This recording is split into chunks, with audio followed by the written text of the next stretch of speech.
ತುಂಬ ಪೊಮೊಗ್ರಾನೇಟ್ ಫಾರ್ಮರ್ಸು ಕಾಲು ಮಾಡ್ತಿದ್ದೀರಾ ಮತ್ತು ಡಿ.ಎಮ್ಮು ಮಾಡ್ತಿದ್ದೀರಾ. ಲೈಕ್ ನಮಗೆ ರೆಸ್ಟ್ ಪೀರಿಯಡಲ್ಲಿದೆ ಏನು ಫೀಡಿಂಗ್ ಕೊಡಬೇಕು, ಲೈಕ್ ಈಗ ಯಾವ ಥರ ಮ್ಯಾನೇಜ್ಮೆಂಟ್ ಯಾವ ರೀತಿ ಮಾಡಬೇಕು ಅಂತ.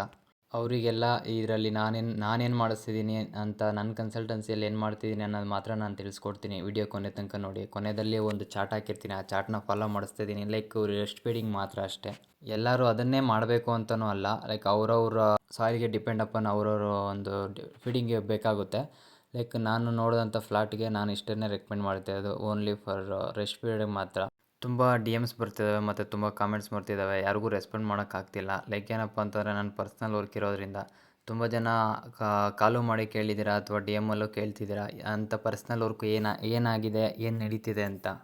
ಲಾಸ್ಟ್ 1 ಮಂತು ಆರ್ಗಾನಿಕ್ ಪೊಮೊಗ್ರಾನೇಟ್ ಬಗ್ಗೆ ರಿಸರ್ಚಲ್ಲಿದ್ದೀನಿ ಅಂತ ಹೇಳಿದ್ದೆ. ಲೈಕ್ ಈಗ ಪರ್ಸ್ನಲ್ ವರ್ಕ್ ಇರೋದು ಏನಪ್ಪ ಅಂದರೆ ನನ್ನ ಮನೆ ಕನ್ಸ್ಟ್ರಕ್ಷನ್ಸ್ ನಡೀತಿದೆ. ಸೊ ಹಾಗಾಗಿ ನಾನೊಬ್ಬನೇ ನೋಡ್ಕೋಬೇಕಾಗಿರೋ ಕಾರಣಕ್ಕೆ ಎಲ್ಲದನ್ನು ಬ್ಯಾಲೆನ್ಸ್ ಮಾಡ್ತಾಯಿದ್ದೀನಿ. ಲೈಕ್ ಹಂಗಾಗಿ ಯಾವುದಕ್ಕೂ ನಾನು ನೋಡ್ತಿರೋ ಫ್ಲಾಟ್ಸ್ ಎಲ್ಲ ರೆಸ್ಟಲ್ಲಿರೋ ಕಾರಣಕ್ಕೆ ಯಾವುದು ಫೋಕಸ್ ಮಾಡ್ತಿಲ್ಲ. ಲೈಕ್ ತುಂಬ ಜನ ಹೊಸ ಫಾರ್ಮರ್ಸು ಕಾಲ್ ಮಾಡ್ತಿದ್ದಾರೆ, ರೆಸ್ಪಾಂಡ್ ಮಾಡೋಕ್ಕಾಗ್ತಿಲ್ಲ. ಬಟ್ ಖಂಡಿತವಾಗ್ಲೂ ನಾನು ಫ್ರೀ ಇರೋ ಟೈಮಲ್ಲಿ ನಿಮಗೆ ಕಾಲ್ ಬ್ಯಾಕ್ ಮಾಡಿ ಮಾತಾಡ್ತೀನಿ, ನಿಮ್ಮ ತೋಟಕ್ಕೆ ವಿಸಿಟ್ ಕೊಡ್ತೀನಿ. ಮತ್ತು ಯಾರೆಲ್ಲ ಪೊಮೊಗ್ರಾನೇಟ್ ಫಾರ್ಮರ್ಸ್ ಇದ್ದಾರೆ ಬಟ್ ತುಂಬ ಜನ ನಾನು ಫೀಲ್ಡಲ್ಲಿ ನೋಡಿದ್ದೇನಪ್ಪ ಅಂದರೆ ತುಂಬ ಇನ್ವೆಸ್ಟ್ ಮಾಡಿ ಫೈಲ್ಯೂರ್ ಆಗಿರೋರು ಇದ್ದಾರೆ. ಲೈಕ್ ತುಂಬ ಲೋ ಬಡ್ಜೆಟಲ್ಲಿ ಇನ್ವೆಸ್ಟ್ ಮಾಡಿ ಸಕ್ಸಸ್ ಆಗಿರೋರು ಇದ್ದಾರೆ.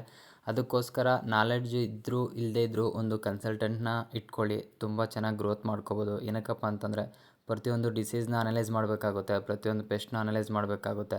ಅದೆಲ್ಲನೂ ತಿಳ್ಕೊಂಡಿರೋಂಥ ಒಂದು ಕನ್ಸಲ್ಟೆಂಟ್ನ ಇಟ್ಕೊಂಡ್ರೆ ನಿಮ್ಮ ಕ್ರಾಪು ತುಂಬ ಸಕ್ಸಸ್ ಆಗಿ ಬೆಳ್ಕೋಬೋದು. ಮತ್ತು ನಾನು ಕನ್ಸಲ್ಟ್ ಮಾಡ್ತಿರೋಂಥ ಎಲ್ಲ ಫ್ಲಾಟ್ಗೂ ಇಷ್ಟು ಮಾತ್ರನೇ ನಾನು ರೆಸ್ಟ್ ಫೀಡಿಂಗಲ್ಲಿ ಕೊಡಿಸ್ತಾ ಇದ್ದೀನಿ. ಬಟ್ ಬೇರೆ ಏನೂ ಕೊಡಿಸ್ತಿಲ್ಲ. ಏನಕ್ಕಪ್ಪ ಅಂತಂದರೆ ರೆಸ್ಟ್ ಫೀಡಿಂಗ್ ಆಫ್ಟರ್ ನಿಮಗೆ ಡ್ರೈಗೆ ಹೋಗಬೇಕಾಗುತ್ತೆ. ಆ ಡ್ರೈಗೆ ಹೋದಾಗ ನೀವೇನೇ ಕೊಟ್ಟಿದ್ರೂ ಲೈಕ್ ನೀವು ಯಾವುದೇ ಫರ್ಟಿಲೈಸರು ಡ್ರೈ ಆಗುತ್ತೆ ಮತ್ತು ಅದು ಡಿಕಂಪೋಸ್ ಆಗೋದಕ್ಕಾಗಲ್ಲ.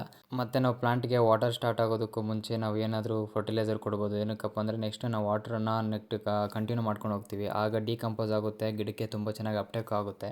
ಸೊ ಅದರಿಂದ ಇದು ನಾನು ಕೊಟ್ಟಿರೋ ಶೆಡ್ಯೂಲು ಬರೀ ನಾನೊಂದು ಯಾವುದೇ ಒಂದು ಡಿಸೀಸ್ ಇಲ್ದಿರೋ ಕ್ರಾಪಿಗೆ ಅಷ್ಟೇ. ಬಟ್ ಬ್ಲೈಟ್ ಇತ್ತು ಅಂದರೆ ಆ ಶೆಡ್ಯೂಲ್ನ ಚೇಂಜ್ ಮಾಡ್ಕೋಬೇಕಾಗುತ್ತೆ, ಆಂಥ್ರಾಕ್ನಸ್ ಇತ್ತು ಅಂದ್ರೂ ಆ ಶೆಡ್ಯೂಲ್ ಚೇಂಜ್ ಮಾಡ್ಕೋಬೇಕಾಗುತ್ತೆ. ಮತ್ತು ನಾನು ತುಂಬ ಫ್ಲಾಟಿಗೆ ಹೋದಾಗ ಜೋಗ್ ಭೂಮಿ ಇರುತ್ತೆ, ಆ ಜೋಗ್ ಭೂಮಿಗಳೆಲ್ಲ ಈ ಥರ ಕಾಲುವೆ ಮಾಡಿಸ್ಕೊಳ್ಳಿ. ಈ ಥರ ಕಾಲುವೆ ಮಾಡಿಸ್ಕೊಂಡಾಗ ಏನಾಗುತ್ತೆ ಅಂತಂದರೆ ನಿಮ್ಮ ಭೂಮಿಯಲ್ಲಿರೋಂಥ ಜೌಕೆಲ್ಲ ಒಂದು ಕಾಲುವೆಗೆ ಬಂದು ನಿಮ್ಮ ಗಿಡಕ್ಕೆ ತುಂಬ ಡ್ರೈ ಆಗೋದಕ್ಕೆ ಹೆಲ್ಪ್ ಆಗುತ್ತೆ.